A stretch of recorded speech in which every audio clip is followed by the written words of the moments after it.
Hello and welcome. This is Jennifer McGuire. Thanks so much for stopping by. Now today I'm going to share with you some tips on monochromatic coloring. I don't know about you, but sometimes I want to do something different besides color in an outline image with lots of colors, taking a lot of time, and then putting them on a card.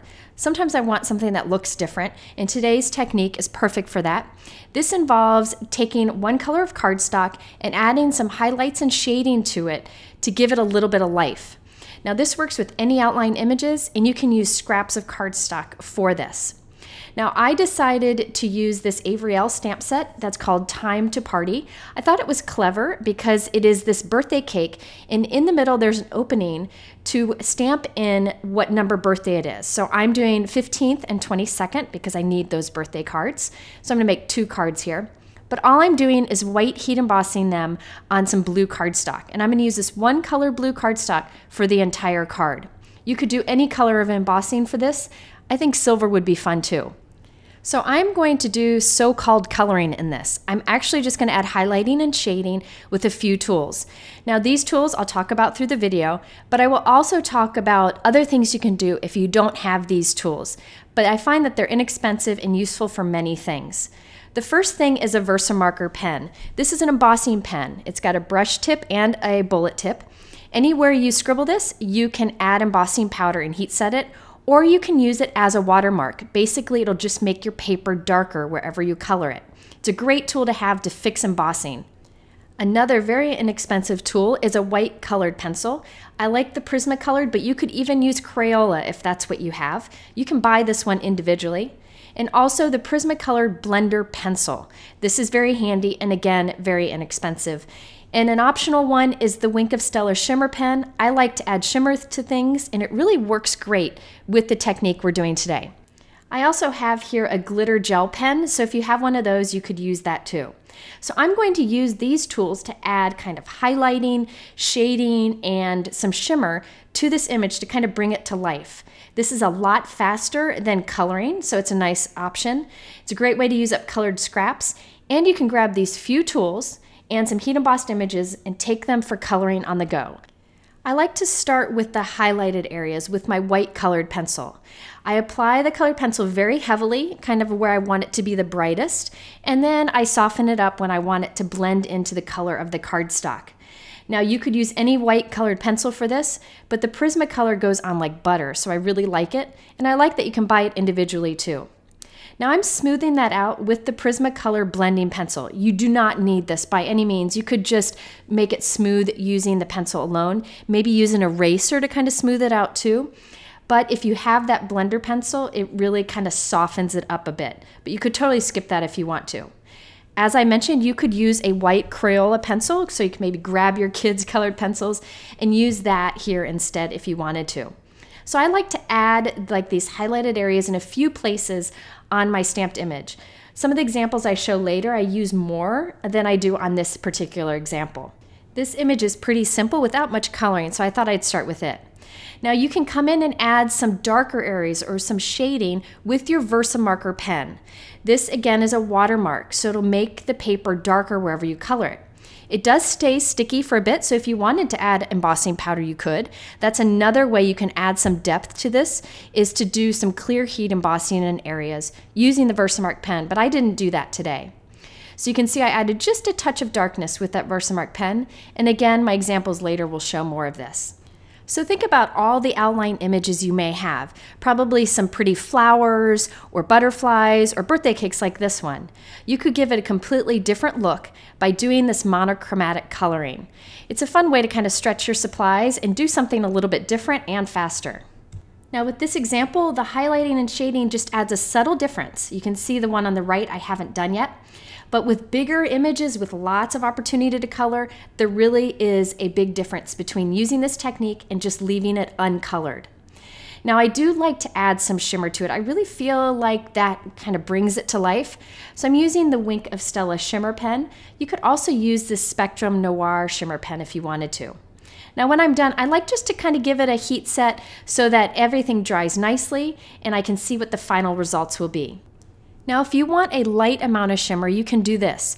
You can put down some of the ink of Stella and right away kind of wipe it with your finger, and that will remove some of the shimmer and leave just a little bit behind. It's a little more subtle there on the edges of that ribbon. So I want to show you a few more examples of this technique so that you can see that pretty much any outline image would work. So this balloon image is from the same Avery Elle stamp set, and you can see that it's pretty simple here when you just have it white heat embossed on blue cardstock. Well, if you go in and add colored pencil to one side and Versamarker to the other side of the balloon, you can get some great highlighting and shading. And you can see I don't spend a whole lot of effort blending this. So on one side, I put heavy white colored pencil. On the other side, I went heavy with the Versamarker, and then I just kind of blended them and softened them together in between. It's amazing how much this technique gives the balloon the look of depth or dimension. It really makes a big difference, and I added some shimmer on top just because I felt like every balloon needs a little shimmer. So here is the final card. I added some highlighting and shading to the other two balloons and also some strings to make them look realistic. Okay, another example here. This is a Lighthouse from Avery Elle. I white heat embossed it on navy cardstock. And to some of the areas, I'm going to add Versamarker so I can have a little bit of darker color. And then in some areas, I'm going to add some white. Now, if you don't have that Versamarker pen, all you need to do is use a colored pencil or marker that is slightly darker than the color of your cardstock and use that to add depth. But I wanted to show you didn't need a bunch of colors to do this if you have the Versamarker pen. Also, it just saves a lot of time because I don't have to look for that perfect darker color to match the cardstock. Instead, I just use that Versamarker pen. And I will link to other videos where I use that pen and where I use white pencil to change the look of an image. So on the left, you can see with the highlighting and shading, and on the right is what it is plain. It really makes a big difference. I'm showing you a few other examples because I think it helps encourage you to look at your stamp sets and see what you have that might work with this technique. I'm sure you've got something if you have any outline images. Now here's another stamp set that's been sitting on my desk for a while that I've wanted to try, so I decided to use it for monochromatic coloring. I white heat embossed it on a dark coral cardstock, and now I'm adding the Versamarker and the white colored pencil. Again, if you don't have Versamarker, just take a marker of the same color but darker and add that for that depth instead. Now on the left, I have an image that I've done all of my monochromatic coloring on, and it's amazing the difference that it makes in giving it the look of depth and dimension. At the end of this video, I'll have some more examples for you, but I first wanted to show you how I pulled these cards together. So I added lots of dimension to this, but I only used one color of cardstock, that same one color, for all of the card. So here's a trick for die cutting. I wanted to pop up these stamped images, but sometimes when I take my die and I place it over my image, I don't line it up perfectly. And when I run it through my die cut machine, it's kind of off kilter a little bit. Here's a trick for you if you want to make sure you die cut your stamped image perfectly. What you do is take a piece of scrap paper and die cut with that.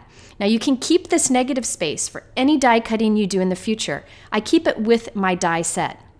Now you take that negative space and line it up perfectly around your stamped image. It's very easy to see through and make sure you get it just right.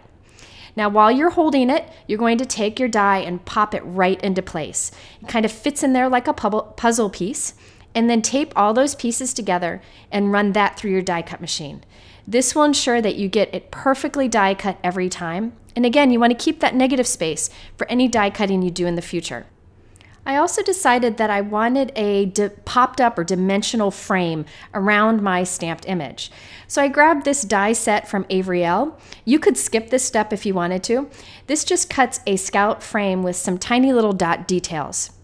Now this is the same color as what we used for our stamping and for the background of our card, but I wanted it to look darker. So I'm using my Versamarker pen to color over the whole thing, and you end up with a darker color than what you had before.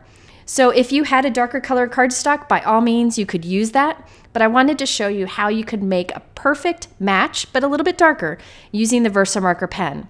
If you don't have the pen, you could instead just take your Versamark ink pad and press it right onto the frame as you see me doing here. Now this will be a little bit sticky because that's what that ink is supposed to do. So I just go ahead and heat set it so that it dries, but it will still have that darker color to it. Now for the background, I decided to cut a panel using the Avriel Pierced Banner Layers die set. Now that large die cuts a panel that's 5.5 inches tall, but narrower. It's like 3.5 inches wide or so. And it has little tiny pierced dots on the left and the right. I thought that was something interesting to have in the background, but you could just cut a rectangle panel if you wanted to. Now I'm using some foam tape to add the frame to the card. Now I use white foam tape. You can see the white if you turn the card on its side, and I know people are bugged by that. It doesn't bother me, but if it bothers you, just take a permanent pen, the same color as your cardstock, and color the side of the foam tape. I just leave it as is, but that's a tip if it bugs you. I'm using foam tape to also add my stamped image in the center, so it looks like it's kind of floating above that frame. Now, one question I get a lot is, what do I do with the inside of my cards? Honestly, I usually just write a personal message, but if I do have a sentiment stamp that kind of ties together with the outside of the card, I will stamp that on the inside in a matching ink color. So for this one, I did Hip Hip Hooray from the Avriel City Celebration stamp set. And I also stamped that same sentiment on the envelope so that it would all tie together. Now before we go, I want to show you some more examples so you can see how versatile this monochromatic coloring technique is. This is a great floral image from the Avriel Mother's Day stamp set. It's a small set, so it's inexpensive. The shading really makes a big difference to make that come to life. Now I will say on all of my examples, I put shimmer on the frame that's around the images. I regret doing that. I wish I would have left it just with the Versamarker, but I live and learn. Now for this one, I have this cute little guy that I added the shading to, and look at the big difference that you get. On the right, I haven't done anything to it, but on the left, I did the monochromatic coloring techniques, and it really adds some great dimension.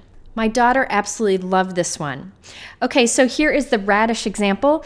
Now on the card on the left, I just did some shading mostly to the leaves. On the one on the right, I added white colored pencil to the radish itself. So you can really get different looks using this technique. The next three examples use the Avriel More Furry Friends stamp set. I have a lot of cat-loving friends, so I made a couple of cat cards here. This one, I just did the shading on the cat and the little party hat that I added on top. And here is a simple one. You can see how it makes a big difference in making that simple image come to life. And then for dog people like me, this little dog is the cutest thing I've ever seen. And again, the shading really makes it pop. You could even add spots onto the cat and dog using the shading if you wanted to. And then finally, we have the Lighthouse card example. Now this one, I really don't like the shimmer on the frame. That dark blue cardstock, I think it looked better with just the Versamarker. Might replace it on here. But those rays on the lighthouse, coming from the lighthouse, I clear heat emboss those. So that's another way to add a little oomph to your monochromatic coloring. So there are a bunch of examples for you using this technique. I hope it encourages you to try them. If you are interested in any of these products, they are linked below in my YouTube description, but go to my blog. It has much more information, including photos. In the middle there are 2 other videos that are related that would be helpful to you. I appreciate you stopping by. I hope you have a good day and see you soon.